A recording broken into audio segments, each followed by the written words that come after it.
positibo ang Department of Transportation o DOTR sa nagiging lagay ng isinasagawang Metro Manila Subway Project kung saan halos 70% ng tapos ang right-of-way habang ang Las Piñas Station sa LRT1 Cavite Extension ay posible umanong laktawan dahil pa rin sa isyu ng lupa. Ang buong paliwanag tinutukan ni Arnold Herrera.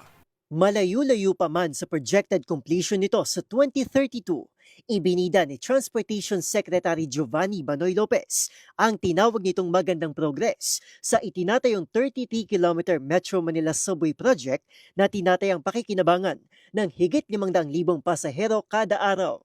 Layo ng subway project na ito na paikliin ang biyahe mula Valenzuela papuntang Naiya sa Pasay mula sa 2 hanggang 3 oras hanggang sa 40 minuto. Sa panayam sa DZRH, sinabi ni Lopez na ilan sa mga dadaan ng istasyon ng subway sa Quezon City ang 100% na ang butas. Yung ating Valenzuela po, yung sabi nating stasyon ng ating first station po ng ating subway kung saan yung papunta po ng Kirini Station, 1.5 kilometers po yan, northbound and southbound. Yung butas po niyan 100% na. Maganda. Ganun din po sa tinatawag nating North Avenue hanggang Tandang Sora po. Ito dinaanan pa nito yung veteran. Golf course. 100% na rin po yung butas niyan. Northbound and southbound po. Tapos itong Ortigas natin. Ayan, Ortigas. Ortigas kasi papunta po sa yung Camp Aguinaldo natin, papuntang Ortigas at may papuntang Anonas. Yung papuntang Ortigas, yun po yata yung mahaba, mga 2.5 kilometers. Around 90% na rin po yung butas. Hindi na rin anya malaking problema ang right-of-way na mula pa noong Hunyo ay umabot na sa 90% acquisition.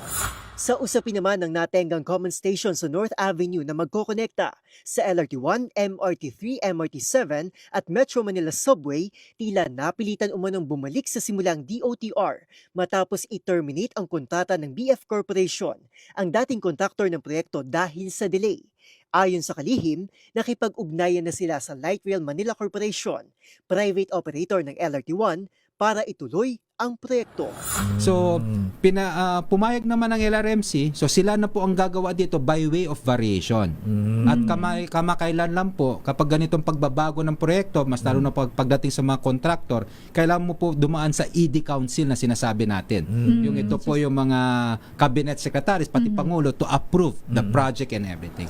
Sa Setyembre o Oktubre, nakikitang magpapatuloy ang proyekto at magsisimula ng partial operation sa unang quarter ng 2028, 9 na taon mula sa orihinal nitong pagbubukas sa publiko.